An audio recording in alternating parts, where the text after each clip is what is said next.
Vamos lá, vamos aprender algumas dicas aqui do que a gente pode fazer para aumentar nossas notas na faculdade, na escola, para conseguir passar no Enem ou talvez em concurso público de forma mais eficiente. E aí, tudo bem? No vídeo de hoje eu vou te dar algumas dicas sobre como você pode estudar efetivamente de forma produtiva. Eu tirei essas informações do livro Make Stick, que em português é Fixe o Conhecimento. Você pode achar esse livro na Amazon, tanto em português como em inglês. Vou deixar o link aqui embaixo se você quiser pegar esse livro. E se você clicar no link também você vai ajudar esse canal. Na verdade, eu ainda não terminei de ler esse livro, eu estou no capítulo 6 ou 5, mais ou menos, não lembro de cabeça agora. Mas eu tenho algumas dicas sensacionais que eu achei assim, para as pessoas que eu compartilhei essas dicas, elas falaram, nossa, interessante, entendeu? Então eu achei que seria interessante compartilhar em um vídeo e colocar nesse canal aqui.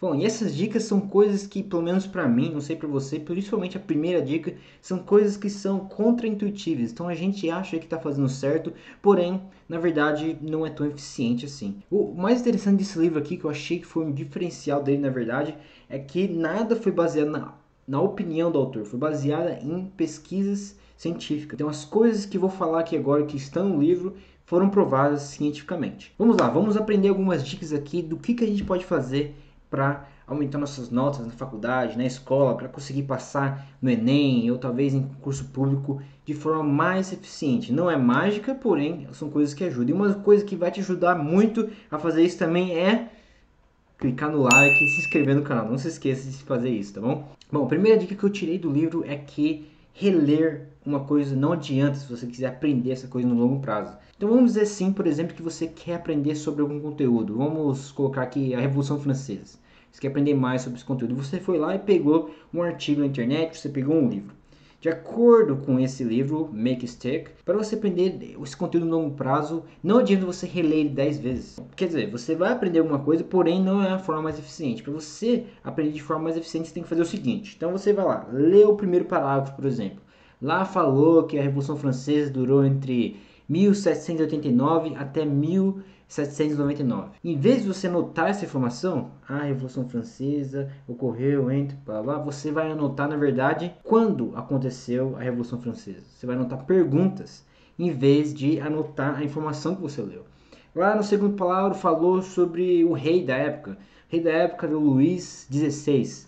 Em vez de você anotar o nome do Luís XVI, você vai anotar quem governava na época. Provavelmente lá no texto vai explicar sobre o contexto histórico e como que a França estava naquele momento, qual era a situação política, econômica da França naquele momento.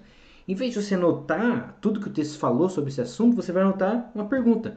Como era a situação econômica, política e a situação da sociedade também da França antes da Revolução Francesa, certo? Então você vai responder essas perguntas em vez de você anotar, escrever ou também grifar o texto, entendeu? Muito mais eficiente de acordo com esse livro. E é uma coisa que eu nunca tinha pensado e nunca fiz, na verdade. E é uma coisa que eu vou começar a usar. Porque reler o texto, né, acaba sendo uma coisa intuitiva pra gente. Ah, vou reler o texto para estudar para a prova, por exemplo. Mas na verdade seria muito mais eficiente responder perguntas ou responder uma lista de exercícios em vez de voltar para reler o que você já viu na aula assim, teoricamente. Então é muito interessante porque essa dica aí ela é parecida com outras dicas que eu já vi na internet. Por exemplo, aquela técnica de Feynman. Devo estar pronunciando esse nome errado aqui. Sim, Tarcísio, você está pronunciando a forma errada. A forma certa é técnica de Feynman. Vamos lá, vamos continuar com o vídeo agora. Mas basicamente ela fala, se eu não estou errado, é que você tem que tentar ensinar para alguém esse conteúdo ou tentar se explicar o conteúdo. Então você leu Revolução Francesa, você vai lá e tenta explicar o conteúdo para você mesmo.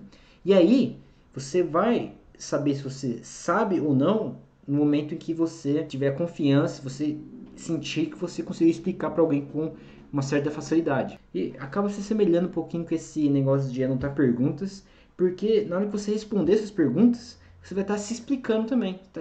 Quando aconteceu a Revolução Francesa, quais foram os motivos? Você vai se explicar, né, o que está acontecendo. Então acaba se semelhando com essa outra técnica que eu já ouvi falar em algum vídeo no YouTube aí provavelmente. Bom, a segunda dica aqui é meio parecida com a primeira, mas é uma forma mais eficiente de assistir aulas ou palestras. Uma coisa que eu costumava fazer, por exemplo, eu vou começar a usar essa técnica aqui, que eu achei muito interessante, vamos ver se ela realmente funciona. Eu acho que ela funciona, ela faz muito sentido. Em vez de você anotar o que o professor está falando, você vai anotar perguntas sobre o que o professor está falando. Então o professor está explicando sobre a Revolução Francesa de novo, né? Ele vai lá, falou sobre a data, falou sobre os motivos. Você vai lá e anota a pergunta e não o que o professor está falando. Você vai ser muito mais eficiente fazendo isso do que anotando o que o professor está falando. Bom, essa dica faz muito mais sentido nos dias de hoje, eu acredito, porque você consegue achar praticamente tudo no Google, certo? Então, vamos dizer que você fez uma pergunta e não soube a resposta quando você chegou em casa para estudar. Simples. Vai no Google e pesquisa. Claro que essa dica aqui vale mais para aqueles conteúdos de humanas, né? Porque eu acho meio difícil de aplicar essa mesma técnica aí para uma aula de física, de matemática, talvez para um conceito físico assim, ó, o que é energia? Você vai lá e responde depois, sabe? Mas a melhor forma de estudar matemática seria não anotar perguntas, criar suas perguntas, seria responder a pergunta de um livro, né? Porque criar uma pergunta de matemática é muito mais difícil, né? Do que você criar uma pergunta de humanas, eu acredito. Bom, e a terceira dica agora, que é algo que eu nunca coloquei em prática intencionalmente. E eu acho que vai melhorar muito, principalmente para aquelas pessoas que estudam muito no dia antes da prova, que deixa tudo para estudar no último dia da prova e acaba tendo que virar à noite para estudar, para conseguir passar na prova, deixou muito conteúdo, às vezes não conseguiu aprender alguma coisa, deixou para depois.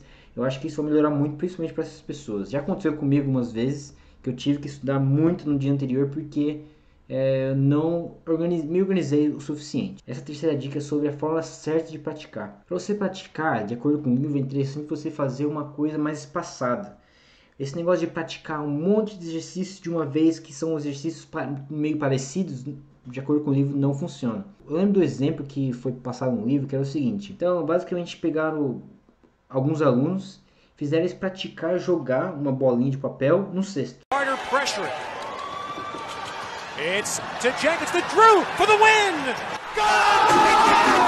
Alguns alunos praticaram jogando essa bolinha no cesto em 3 metros.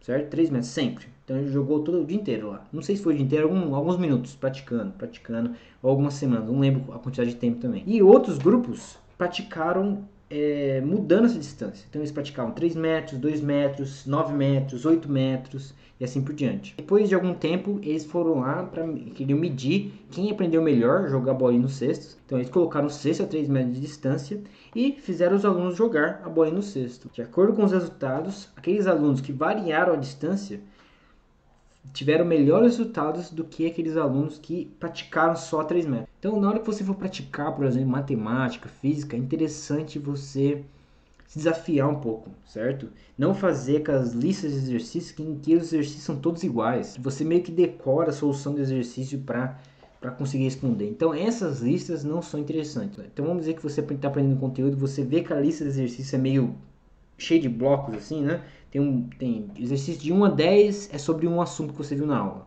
Exercício de 11 a 20 é sobre um outro conteúdo que você viu na aula. E de 21 a 30 é sobre um outro conteúdo. Em vez de você fazer os exercícios de 1 a 10 em seguida, você faz o seguinte, você faz o exercício 1, exercício 13 e exercício 23. Exercício 2, exercício 14 e exercício 24. Vai intercalando os conteúdos para que o seu estudo seja mais efetivo. Bom, quarta dica, que talvez é uma coisa que a gente meio que sabe, mas não faz, certo? Mas é muito importante. Tem aquelas listas de exercício que você tem lá o problema e a resposta embaixo. Se você quiser se ajudar e quiser aprender melhor esse conteúdo, o que você faz antes de começar essa lista? Tampa todas. Então coloca uma fita, sei lá, faz alguma coisa para tampar todas essas respostas, porque você vai aprender mais se você não tiver resposta no começo. Inclusive, outra coisa que é interessante fazer, até que o livro fala, é você postergar um pouquinho o feedback. Geralmente, eu costumava fazer isso, você faz um exercício e já olha a resposta. Aí depois eu faço outro exercício e vejo que eu estou errado. Em vez de você fazer isso, você faz 10 exercícios ou 20 exercícios, Depois você vai conferir o que está certo e está errado. Isso, de acordo com o livro, vai te ajudar a enraizar melhor o conteúdo no longo prazo. Então, basicamente essas são as dicas que eu achei assim que são muito interessantes, muito legais para compartilhar. Estou terminando de ouvir esse livro e ainda acredito que vai ter muitas coisas interessantes. Ó, recomendo 100% esse livro. Lembrando que tem um link aqui para você, se você quiser ajudar o canal e também quiser estar interessado em comprar esse livro. Só ir aí aqui embaixo é um link da Amazon, tá bom? Finalizando então, livro muito interessante, recomendo. Estou animado para terminar esse livro e ver as outras coisas que eu vou aprender. Então é isso aí por hoje, não se esqueça de se inscrever no canal e também dar um like nesse vídeo se você gostou das dicas que foram retiradas do livro Make Stick. Muito obrigado por ter assistido, é isso aí, tchau!